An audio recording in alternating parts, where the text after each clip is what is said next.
नमस्कार दोस्तों पिछले वीडियो में मैंने आप लोगों को सिकता वर्क ख़त्म कर दिया था जो रश्शास पार्ट 2 का था और लगातार मैं रश्शास पार्ट 2 के ही ज़्यादा वीडियो डाल रहा था।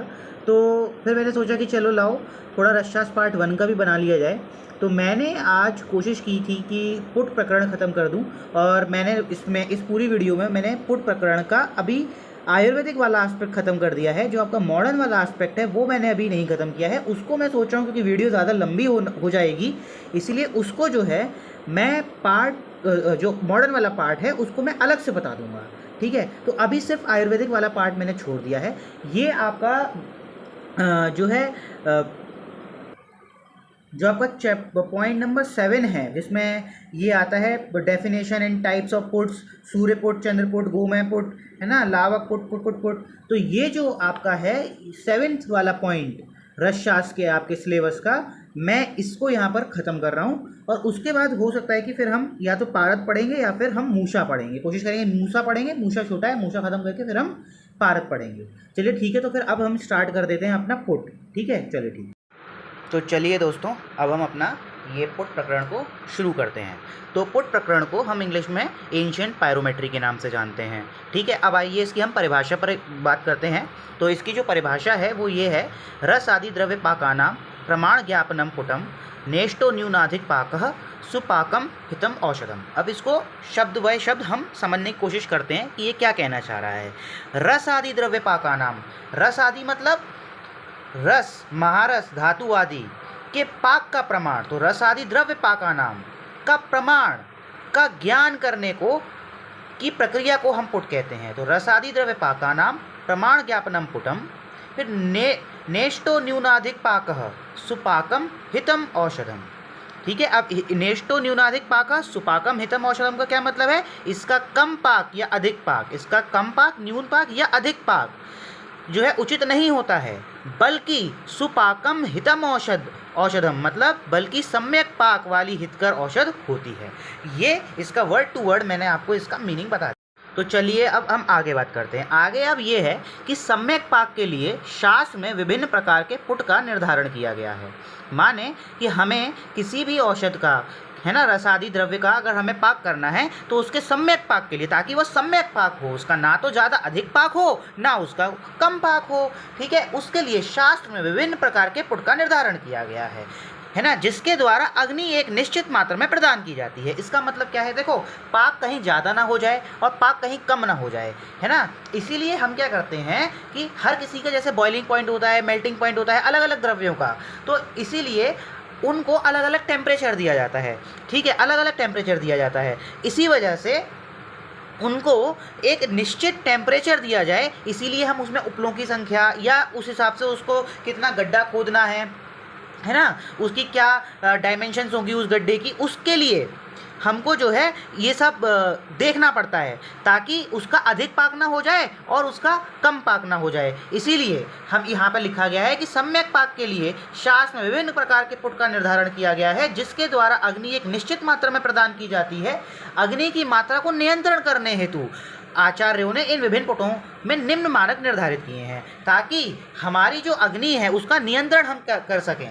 कि जैसे हम किसी में 1000 उपले दे दें, हम किसी में 1500 उपले कर दें, तो 1000 उपले में टेम्परेचर कम होगा और 1500 उपले में टेम्परेचर ज़्यादा होगा, और किसी में 60 और 100 उपले करें तो उसमें तो टेम्परेचर और कम हो जाएगा। तो इसीलिए जो मृदु द्रव्य होते हैं उसके लिए हम 60 से 100 उपलों वाला इस्तेमाल करते हैं, जिनका बहुत जैसे पारद का लिए है। या फिर अगर किसी का टेम्परेचर बहुत ज़्यादा हाई टेम्परेचर में उसकी भस्म बन पा रही है तो उसके लिए हम 1000 से 1500 उपलों का इस्तेमाल करते हैं। तो इसीलिए यहाँ पर इन्होंने कहा है कि कुछ मानकों का हमने निर्धारण करते हैं। इन विभिन्न पुटों में निम्न मानकों निर्धारण किए हैं। कौन कौन से? पुट हेतु निर्मित गड्ढे की एक निश्चित लंबाई, चौड़ाई एवं गहराई। इसका मतलब कि एक निश्चित डायमेंशन होनी चाहिए, उसकी वजह से ही हम अग्नि उसका टेम्परेचर जो है उसका नियंत्रण कर पाएंगे। और अगली जो है अग्नि हेतु प्रयुक्त उपलों की संख्या, उसकी उपलों की संख्या अगर हम जो है उसको मेंटेन कर लें कि किसी में 60 उपले या 100 उपले, किसी में 1500 उपले, किसी में 100 उपले, किसी में 1000 उपले, तो उस हिसाब से हम उसकी अग्नि उपलों की संख्या से हम उसकी टेम्परेचर को, उसकी अग्नि को भी हम नियंत्रित कर सकते हैं। ठीक है, ताकि हमको ये नियंत्रण क्यों करना है? ताकि जो अलग अलग हमारे पास औषधियाँ हैं उनके अलग अलग बॉइलिंग पॉइंट होते हैं, है ना, उनके अलग अलग मेल्टिंग पॉइंट होते हैं, तो उनका कहीं अधिक पाक ना हो जाए या फिर कम पाक ना हो जाए, इसीलिए हम हर किसी के लिए एक अलग अलग सबके लिए पुटों का निर्धारण किया गया है। ठीक है, अब आ जाते हैं हम जरा, ये इतना तो मेरे को लगता नहीं कि किसी को अब इसमें कोई दिक्कत आएगी। चलिए आ जाते हैं हम आगे बात करते हैं उपलों के पर्याय के ऊपर। ठीक है, उपलों के जो पर्याय हैं वो पिष्टिक हैं, छगड़ हैं, छाण है, उत्पल है, गिरिंड है, करीश है, उपल, साठी और वराटी है। ठीक है, अब ये जो उपले एक्चुअल में है क्या है कि जैसे गाय, जैसे जहाँ पर गाय वाय ज़्यादा आपने देखा होगा कि उनको जो गोबर जो करती हैं, तो उसके बाद वहाँ पे जो उसको जो पात देते हैं ना, एकदम गोला सा बना के और उसको सुखा देते हैं, उसे ही हम उपल कहते हैं। ठीक है, अब आओ जरा वन्योपल क्या कहते हैं। वन्योपल, शास्त्रों में उपलों का तात्पर्य वन्योपल से लिया जाता था। वन्योपल अर्थात वन में चरती हुई गायों के द्वारा उत्सर्जित गोबर। आज के उपलों की तुलना वन्योपल से की जाए तो एक उपल इक्वल्स टू 4 वन्योपल होंगे। ठीक, अब आओ जरा पुट क्रम पर। अब हम आगे इसका पुट क्रम पढ़ते हैं। पुट क्रम में ये है कि कैसे, या पुट क्रम या पुट चक्र, ठीक है, कि कैसे हम किस पुट देंगे। अगर पुट हमारा सम्यक पाक नहीं हो पाया तो फिर क्या करेंगे, इसीलिए उसके लिए हम एक पुट क्रम है हमारा। ठीक है, तो इस पुट क्रम को अब हम पढ़ते हैं। तो देखो, जो भी आपको जिस भी औषधि का आपको पुट देना है, तो सबसे पहले तो हम वो औषधि लेंगे, उसके बाद उसमें हम भावना द्रव डालेंगे और उसके बाद उसकी भावना करेंगे। ठीक है, उसके बाद जब भावना हो जाएगी तो हम उसका चक्रिका का निर्माण कर लेंगे। चक्रिका का निर्माण करने के बाद हम उसको शराब में रख कर उसका संपुट कर देंगे। ठीक है, उसके बाद पुट को सर्वांगशीत होने के बाद शराब से बाहर निकालना है। उसके बाद उसका चूर्णीकरण करना है, और यदि भस्म बन गई हो तो पुट नहीं देंगे। अब क्या होगा, मान लो आपने क्या किया, उसको पुट दे दिया, आपने शराब में रखकर संपुट करना, उसके बाद आपने उसको पुट दे दिया, पुट देने के बाद आपने उसको सर्वांगशीत कर लिया, सर्वांगशीत मतलब पुट हो गया। उसके बाद उसको थोड़ी देर के लिए ठंडा कर दो, उसके बाद उस शराब से उसको बाहर निकालो, उसका चूर्णीकरण कर दो। उसका यदि भस्म बन गई हो तो पुट नहीं देंगे, और अगर यदि भस्म नहीं बनी तो फिर से भावना देकर, फिर से चक्र का निर्माण करके, फिर से शराब में रखकर उसको संपुट करके फिर से पुट दे दो, फिर से सर्वांगशीत करो, और उसके बाद फिर से शराब से बाहर निकाल कर चूर्णीकरण कर लो, और फिर देख लो कि अगर भस्म बन गई तो उसको फिर से पुट नहीं देंगे, और अगर फिर से नहीं बनी तो फिर से यही साइकिल चलता जाएगा। ठीक है, अब आओ जरा एक बार इसका ये चार्ट देख लिया। अब एक बार हिंदी में क्या लिखा हुआ है जरा वो पढ़ लें। अब हिंदी में क्या लिखा है, शोधित रस द्रव्यों, हाँ ये वर्ड ध्यान में रखना कि आप जिसका भी पुट अगर आप दे रहे हो तो उसका पहले शोधन किया जाना आवश्यक है, इसलिए यहाँ पहले लिखा है शोधित रस द्रव्यों में। किसी का भी आप दे रहे हो, बिना शोधन किए आप उसका पुट नहीं दोगे। तो शोधित रस द्रव्यों में द्रव्य मिलाना है, उसके बाद उसकी भावना देनी है, उससे आपको चक्रिका निर्माण करना है। चक्रिका को सुखाकर शराब में रखकर शराब संपुट करना है। शराब संपुट सूखने के बाद निर्देशित पुट द्वारा पाक करना है। उसके बाद उसको सर्वांगशीत होने के बाद शराब को खोलकर चक्रिका निकाल लो, उसके बाद चक्रिकाओं का चूर्ण बना लो। इस पूरे एक चक्र को एक पुट कहते हैं। यह पुट प्रक्रिया बार बार तक करते रहना है जब तक कि भस्म उत्तम ना बन जाए। ठीक है, तो अगर हमें मारण करना है, उसकी भस्म बनानी है, तो सबसे पहली चीज़ तो उसका शोधन होना आवश्यक है। तो आओ अब चलो आगे पुट के प्रकार पढ़ते हैं। अब जो पुट के प्रकार पढ़ते हैं वो 3 तरह के होते हैं, सूर्यपुट, चंद्रपुट और अग्निपुट। अब जो सूर्यपुट है, एक चंद्रपुट है, अग्निपुट है, और अग्निपुट के हमने 2 भेद बता दिए, कौन से, प्रत्यक्ष परोक्ष या अप्रत्यक्ष। ठीक है, अब जो ये सूर्यपुट है इसको वैसे ही सोचो कि भाई क्या हो सकता है सूर्यपुट। तो सूर्यपुट ये हो सकता है कि अगर हम रस द्रव्य को औषधियों के स्वरस क्वाथ आदि से द्रव्यों में भावना देकर धूप में सुखाने को सूर्यपुट या रौद्रपुट कहा जाता है। उदाहरण सूर्यपुटी प्रवाल भस्म। इसका मतलब ये है कि अगर हमने किसी भी रस द्रव्य की औषधियों के स्वरस क्वाथ आदि के द्रव्यों से भावना देकर उसके सूर्य की किरणों में अगर हमने उसे सुखा दिया तो हम उसको सूर्यपुट कहते हैं या रौद्रपुट कहा जाता है। अब उसको वैसे ही सोचो। अब दूसरा क्या है हमारा, चंद्रपुट। अब चंद्रपुट को वैसे ही सोचो, चंद्रपुट क्या होगा भाई, वो पुट होगा जो कि हम चंद्रमा की जो है किरणों से जिसको हम सुखाते हैं तो हम उसे चंद्रपुट कहेंगे। और अग्निपुट, फिर सोचो अग्निपुट क्या होना चाहिए भाई, अग्निपुट वो होना चाहिए जिसमें हम अग्नि का इस्तेमाल करें, जिसमें हम अग्नि का यूज़ करें। तो आओ जरा देख लेते हैं। अब आपने आगे अब पेज खोलते हैं, उसमें देखते हैं भाई क्या है। देखो भाई चंद्रपुट क्या है। चंद्रपुट ये है कि रस द्रव्यों की औषधियों के स्वरस क्वाथ आदि से द्रव्यों से भावना देकर चंद्रमा के प्रकाश में सुखाने को चंद्रपुट कहा जाता है। उदाहरण चंद्रपुटी प्रवाल पिष्टि। समझ गए, वही जो चंद्रमा की, जो अगर चंद्रमा के प्रकाश में या चंद्रमा की किरणों में ठीक है। अब आ जाओ अग्निपुट। अग्निपुट वही होगा जो अग्नि से दिया जाता है। तो अब आओ जरा पढ़ ले जरा क्या है। अग्नि के माध्यम से दिए जाने वाले पुट को अग्निपुट कहा जाता है। बहुत सही है, तो हमने बता ही दिया पहले ही। उसके बाद पुट का ग्रहण सामान्य रूप से अग्निपुट से ही ग्रहण किया जाता है। इसे अग्नि के प्रत्यक्ष संपर्क तथा अप्रत्यक्ष परोक्ष संपर्क भेद से दो प्रकार का माना जाता है। माने ये अग्निपुट जो है ये दो प्रकार का हो गया, प्रत्यक्ष पुट और अप्रत्यक्ष पुट। चलो आओ एक बार जरा रिवाइज कर लें। रिवाइज क्या करें कि ये एक बार है हमारा सूर्यपुट। सूर्यपुट का मतलब ये है जो सूर्य की किरणों में या सूर्य के प्रकाश से जो हम सुखाते हैं उसे हम सूर्यपुट कहा जाता है। जैसे उदाहरण है सूर्यपुटी प्रवाल भस्म। और जो चंद्रपुट है जो चंद्रमा के प्रकाश से जो सुखाया जाए या चंद्रमा की किरणों से जो सुखाया जाए उसको हम कहते हैं चंद्रपुट। उदाहरण चंद्रपुटी प्रवाल पिष्टि। ठीक। अब उसके बाद आओ तुम्हारा अग्निपुट। अग्निपुट वो है जो अग्नि के माध्यम से दिए जाने वाले पुट को अग्निपुट कहा जाता है। ये दो प्रकार का होता है, प्रत्यक्ष परोक्ष या अप्रत्यक्ष। अब आओ जरा इसको कैसे याद करेंगे। जो हमारे प्रत्यक्ष हैं वो तो भाई 8 हैं और जो अप्रत्यक्ष हैं वो हमारे 2 हैं।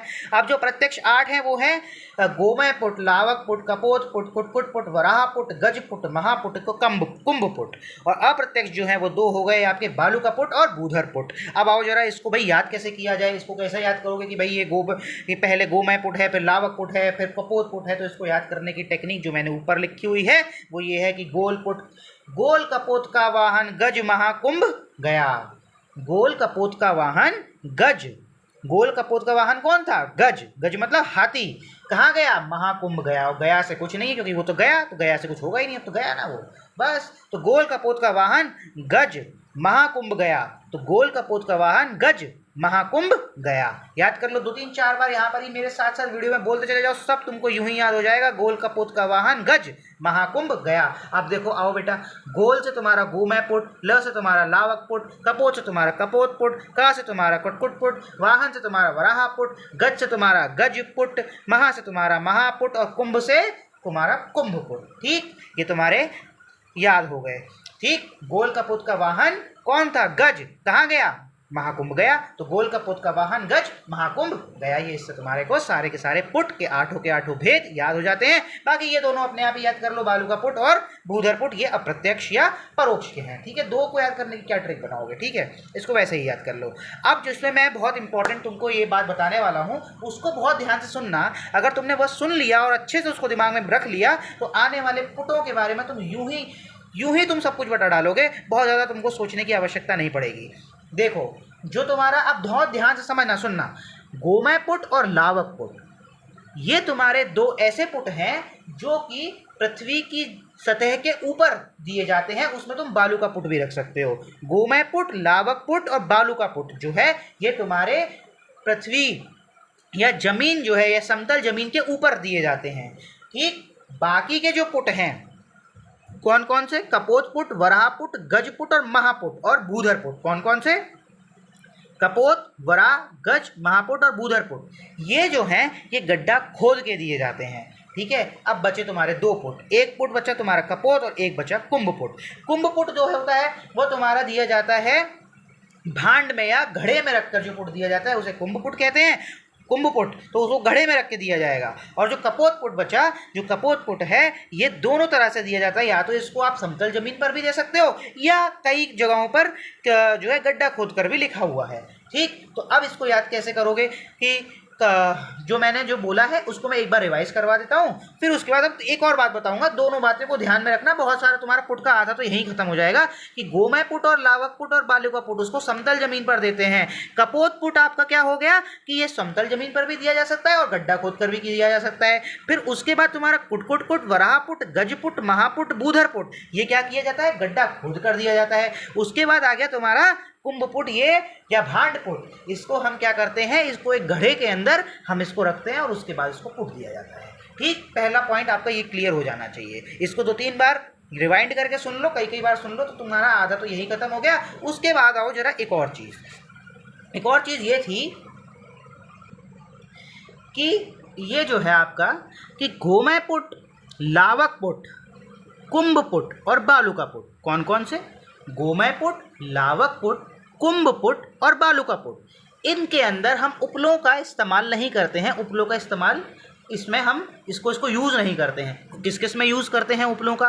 कपोत पुट में उपलों का यूज़ किया जाता है, कुट कुट पुट में उपलों का यूज़ किया जाता है, वराह पुट, गज पुट, महापुट इन सब में, और भूधर पुट इसमें उपलों का यूज़ किया जाता है, उपलों का इस्तेमाल किया जाता है। परंतु गोमय पुट और लावक पुट में और बालुका पुट में और कुंभ पुट में, गोमय, लावक, कुंभ और बालुका पुट, इन चारों के अंदर हम उपलों का इस्तेमाल नहीं करते हैं। बाकी सब के अंदर हम उपलों का इस्तेमाल करते हैं। गोमय पुट और लावक पुट को और बालुका पुट और कुंभ पुट, इन चारों में, इन चारों को, ये गोमय पुट और लावक पुट और बालुका पुट, इनको हम क्या करते हैं, जमीन के ऊपर ये होते हैं, मतलब इसको जमीन के ऊपर हम पुट दिया करते हैं, समतल जमीन पे।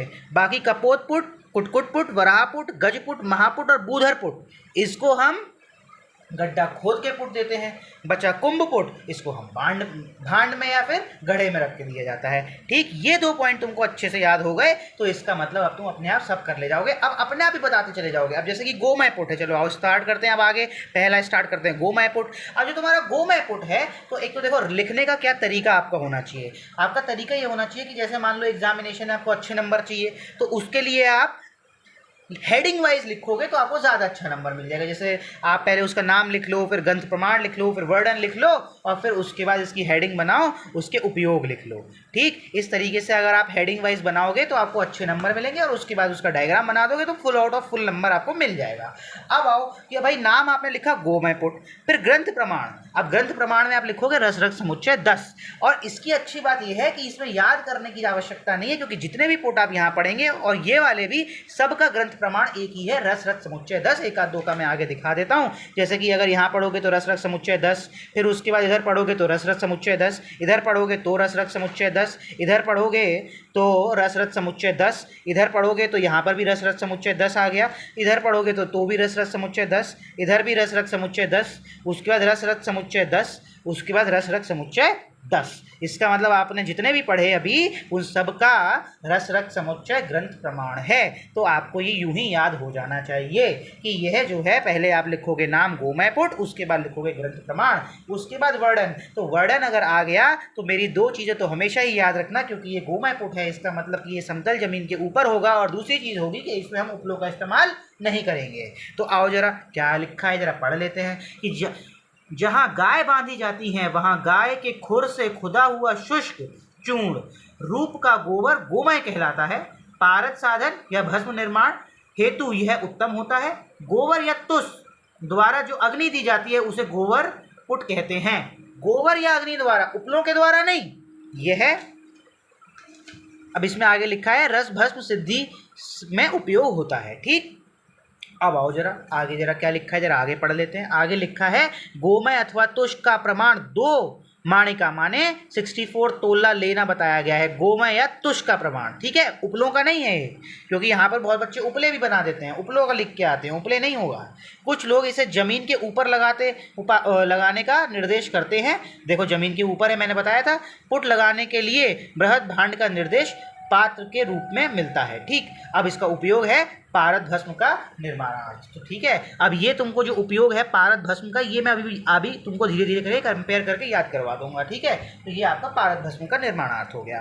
ठीक, अब आओ जरा दूसरे वाले पर, लावक पुट। अब लावक पुट का खुद बताओ क्या होगा भाई। एक तो ये जमीन देखो, इसमें अब तुम हेडिंगों को देखो, पहले नाम क्या लिखोगे, लावक पुट, ग्रंथ प्रमाण, सबका रस रग समुच्चय। वर्णन में तुमको ध्यान आ जाना चाहिए कि 2 पॉइंट तो हमेशा ही याद रखने हैं, कि एक तो इसमें उपले नहीं लेने हैं, और दूसरी चीज़ ये है कि हमें ये जमीन से ऊपर रखना है। तो ठीक है, अब आओ जरा, ये 2 पॉइंट तो तुमको याद ही हो गए। ठीक, अब आओ, अब इसको जरा वर्णन पढ़ ले, फिर उपयोग पढ़ लेते हैं, फिर आगे पे चलेंगे। एक षोडशिका अर्थात एक पल शुष्क गोमय या तुष के ऊपर औषधि द्रव्यों, ठीक, मूषा यह शराब संपुट रखकर अग्नि जलाकर जो पुट दिया जाता है उसे लावक पुट कहते हैं। ठीक, अत्यंत मृदु द्रव्यों के पाक के लिए इस पुट का उपयोग किया जाता है। उपयोग मृदु द्रव्यों का भस्म निर्माण, इसका उपयोग किया जाता है। ठीक, ये आपका नाम हो गया, ग्रंथ प्रमाण हो गया, वर्णन हो गया, उपयोग हो गया। अब इसका उपयोग है कि भाई ये पारद भस्म के लिए है, और इसका उपयोग हो गया आपका मृदु द्रव्यों के लिए है। ठीक है, ये भी मैं याद करवा दूंगा अभी। ठीक है, इसमें हमने एक पल, और इसका जो हमारा है प्रमाण 2 माणिका। ठीक है, ये याद रखना। उसके बाद आगे आ जाओ, कपोत पुट। अब देखो कपोत पुट से आपकी एक हेडिंग बढ़ जाएगी, वह हेडिंग ये होगी उपलों की संख्या। चलो मैं एक काम करता हूँ, पहले इन दोनों के बीच में डिफरेंस बता देता हूँ कि गोमय पुट और लावक पुट, इन दोनों के बीच में डिफरेंस क्या हुआ। डिफरेंस कुछ भी नहीं है, डिफरेंस सिर्फ और सिर्फ मात्रा का है, क्योंकि इसको भी हम जमीन से ऊपर रखेंगे, इसको भी हम जमीन से ऊपर रखेंगे, इसमें भी हम उपले का इस्तेमाल नहीं करेंगे, इसमें भी हम उपले का इस्तेमाल नहीं करेंगे, ठीक। लेकिन इसमें और इसमें फर्क किस चीज़ का है, केवल मात्रा का है। किसका, तुष की मात्रा है ना, या गोबर की मात्रा, उसका केवल मात्रा का ही डिफरेंस है, बाकी किसी और चीज़ का डिफरेंस इसमें नहीं आता है। अब इन दोनों का कपोत पुट से क्या डिफरेंस है। पहला तो डिफरेंस इसका ये है कि ये जो है इसमें उपले दिए जाते हैं कपोत पुट में, और लावक पुट में क्या डिफरेंस है कि इसके अंदर लावक पुट में हम उपले नहीं रखते हैं, लेकिन कपोत पुट में हम उपले रखते हैं, ठीक है। और कपोत पुट को हम जमीन से ऊपर भी रख सकते हैं और जमीन के नीचे भी कर सकते हैं, लेकिन लावक पुट और गोमय पुट हमेशा जमीन से ऊपर होंगे। ये दूसरा डिफरेंस हो गया, ठीक। तो अब आओ जरा देखते हैं कि अब इसमें आगे हम इसको पढ़ते हैं कपोत पुट को। तो नाम जो है, अब पहले ही नाम कपोत पुट। ग्रंथ प्रमाण तुमको पहले से ही याद है, रसरक समुच्चय 10 वर्णन आ जाओ। समतल जमीन या भूमि में एक वितस्ती लंबा चौड़ा एवं गहरा गड्ढा खोदकर इसमें नीचे से 5 उपले रखकर इस पर शराब संपुट रखकर फिर ऊपर से 3 उपले रखकर अग्नि को देकर दे दो, उसे कुटकुट पुट कहा जाता है, ठीक है। उपलों की संख्या 8 उपले होते हैं और पारद भस्म निर्माण हेतु, अब देखो ये भी पारद भस्म है और ये भी पारद भस्म के निर्माण हेतु होता है, ठीक। और ये जो है मृदु द्रव्यों के लिए होता है। तो अब उपयोग अपना जो है कंपेयर करते चले जाओ, पहला वाला पारद भस्म, दूसरा वाला मृदु द्रव्य और फिर तीसरा वाला भी पारद भस्म। डिफरेंस क्या हुआ भाई कपोत पुट और लावक पुट में, भाई इसमें तो हम उपलों का इस्तेमाल करते हैं, ठीक, इसमें आपका उपलों का इस्तेमाल किया जाता है। अब कपोत पुट आपका हो गया,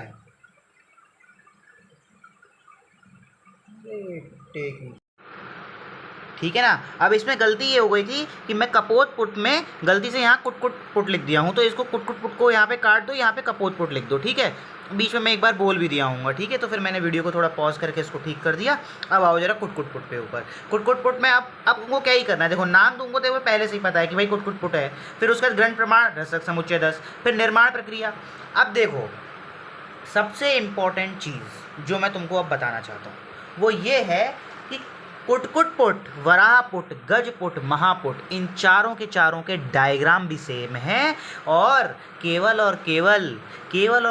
आप देखिएगा इनमें डिफरेंस किस चीज़ का है। इसमें डिफरेंस आएगा उपलों का, इसमें डिफरेंस आएगा टेम्परेचर का, और इसमें जो डिफरेंस आएगा जो यहाँ पर कहा गया है कि उसकी निश्चयात लंबाई, चौड़ाई एवं गहराई का, माने उसकी डायमेंशन का, ठीक है। और अगर आप डायग्राम देखोगे तो देखो कुटकुट पुट का डायग्राम देखो ये है, उसके बाद ये देखो वराह पुट है, वराह पुट का देख लो ये है, और उसका गज पुट का ये है, और उसके बाद महापुट का ये है, ठीक। चारों के डायग्राम लगभग सेम हैं, और इसीलिए डिफरेंस जो आता है इस कुटकुट पुट में, उसके बाद आपका वराह पुट में, गज पुट में और महापुट में, वो ये आता है कि आपका टेम्परेचर का डिफरेंस आता है, उपलों का डिफरेंस आता है और डायमेंशंस का डिफरेंस आता है, ठीक है। आओ जरा कुटकुट मतलब मुर्गा, ठीक है।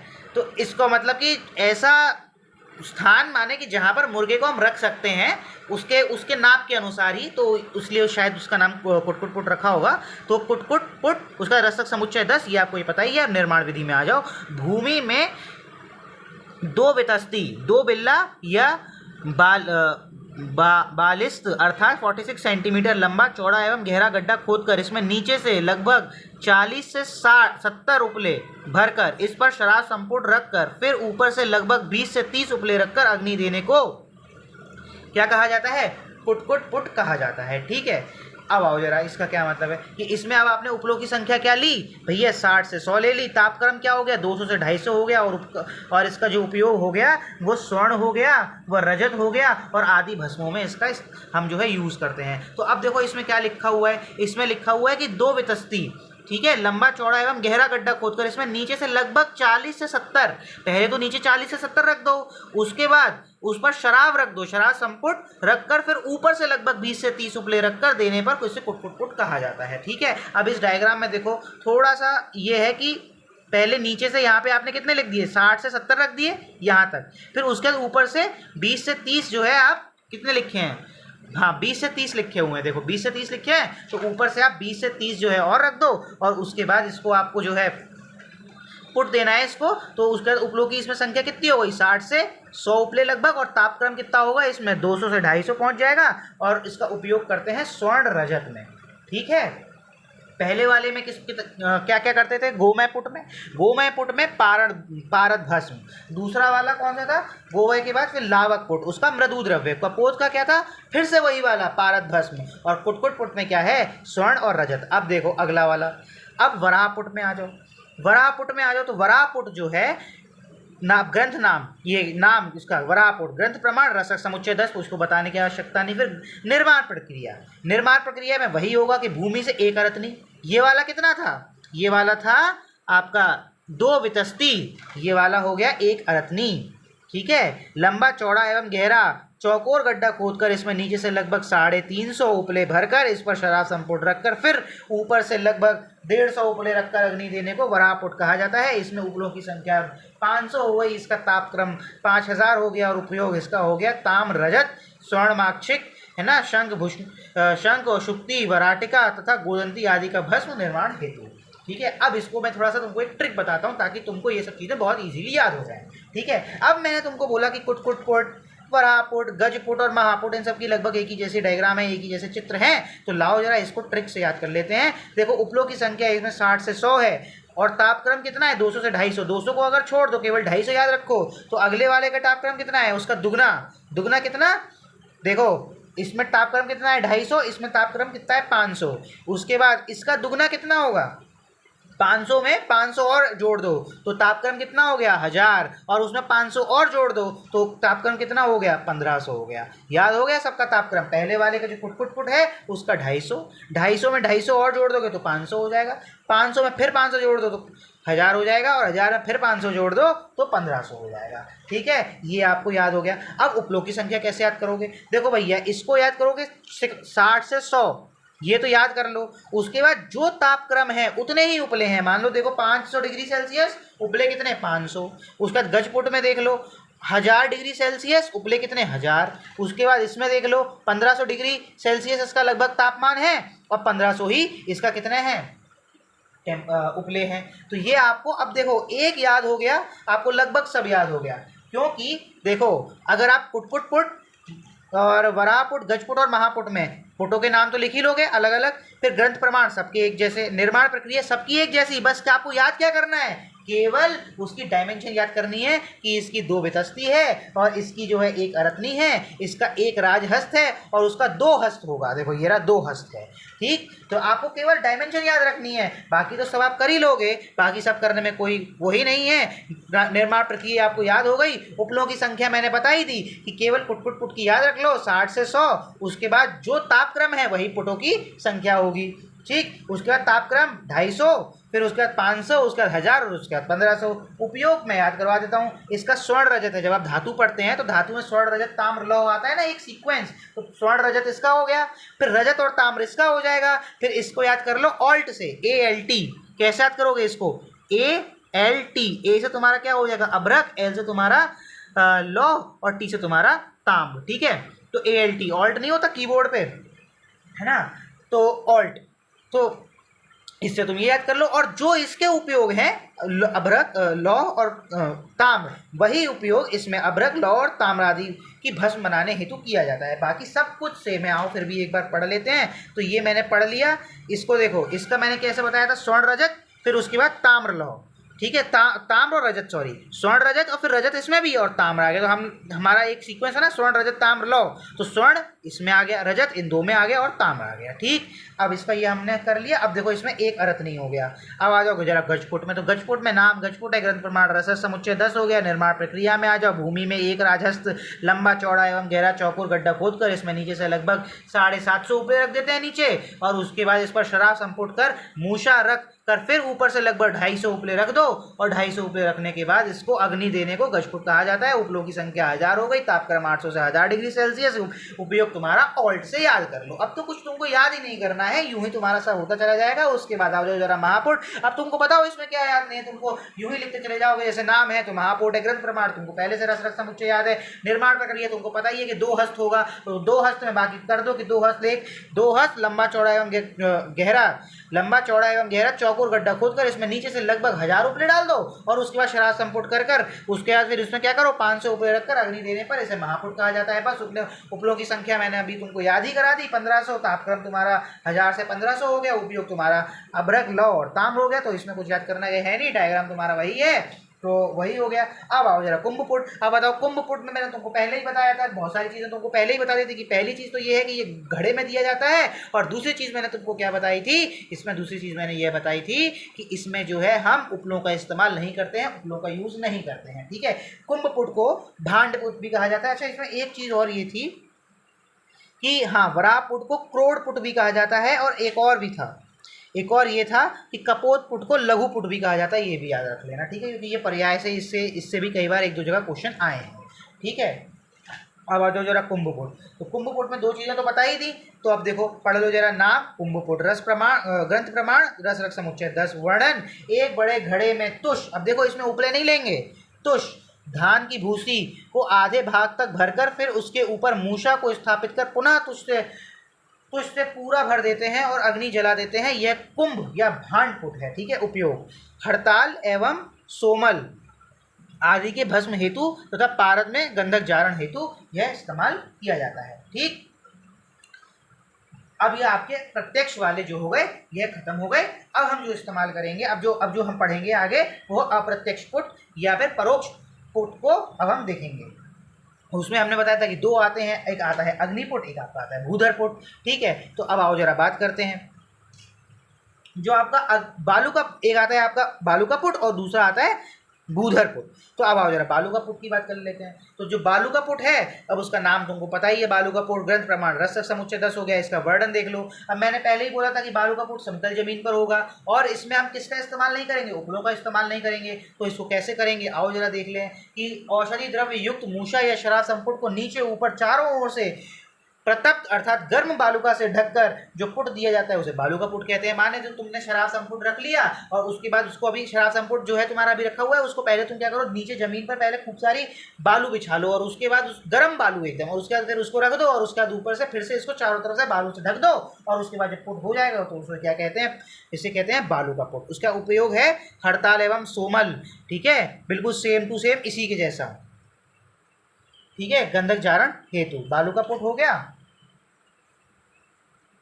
उसका आता है भूधर पुट। भूधर पुट हो गया तुम्हारा रस ग्रंथ प्रमाण तुम्हारा रस समुच्चय 10 हो ही गया। वर्णन अगर देख लो तो भूमि में एक गड्ढा खोदकर उसमें औषधि द्रव्य युक्त मूषा को इस प्रकार रखते हैं कि मूषा के ढक्कन से ऊपर 2 उंगल जगह खाली रहे, फिर उसमें ऊपर उपलों भरकर अग्नि देते हैं, इसे भूधर पुट कहा जाता है। फिर उसके बाद है पारद, इसका उपयोग पारद में गंधक जारण हेतु एवं पारद तथा सोमल के पाक हेतु, ठीक है। इसमें हड़ताल एवं सोमल है, इसमें हड़ताल एवं सोमल है और इसमें है तुम्हारा पारद तथा सोमल, ठीक है। तो ये आपको याद करने का है कि इसमें क्या करते हैं कि ऊपर से 2 उंगल की जगह छूट जानी चाहिए और उसका जैसे गड्ढा खोदते हैं औषध द्रव्य युक्त मूषा को इस प्रकार रखते हैं कि मूषा के ढक्कन से ऊपर 2 उंगल, देखो जगह छोड़ी हुई है खाली रहे, फिर इसे ऊपर से उपलों से भरकर अग्नि दे देते हैं, इसे भूधर पुट कहा जाता है। तो ये आपके लगभग मैंने यहाँ पर सारे पुट खत्म कर दिए। अब इसमें एक आध 2 इंपॉर्टेंट चीज़ आ जाती है कि पुटों का उपयोग है, कहाँ कहाँ इसको प्रयोग करते हैं, तो वो सब आप बुक से पढ़ लेना। बाकी मेनली तो मैंने आपको ये सब कंप्लीट करा दिया। चलिए ठीक है। तो दोस्तों अब जो है मैंने आपका पूरा का पूरा पुट जो आयुर्वेदिक वाला एस्पेक्ट था वो मैंने आपको ख़त्म करा दिया है। मॉडर्न वाले एस्पेक्ट के लिए एक अलग वीडियो हम बना लेंगे। और अगर आपको ये जो मैंने जिस नोट्स से बनाया है, अगर आपको ये मेरे नोट्स चाहिए तो आप मुझे व्हाट्सएप पर मैसेज कर सकते हैं, और जो मेरा व्हाट्सएप नंबर है वो मैं आपको अभी डिस्क्रिप्शन में नीचे कमेंट सेक्शन में बता दूंगा, तो आप मुझे उसमें मुझे मैसेज कर दीजिएगा तो मैं आपको व्हाट्सएप पर दे दूंगा। टेलीग्राम पर मैं अभी नहीं हूँ, जल्दी टेलीग्राम पर आऊँगा, लेकिन टेलीग्राम अगर मैं थोड़े टाइम बाद टेलीग्राम बनाऊँगा तो का चैनल बनाऊँगा, तो उससे पहले अगर किसी को चाहिए तो मुझे व्हाट्सएप पर आप कॉन्टैक्ट कर सकते हैं और उसके बाद मैं आपको ये इसके नोट्स जो हैं आपको उसका PDF प्रोवाइड कर दूँगा। चलिए, धन्यवाद।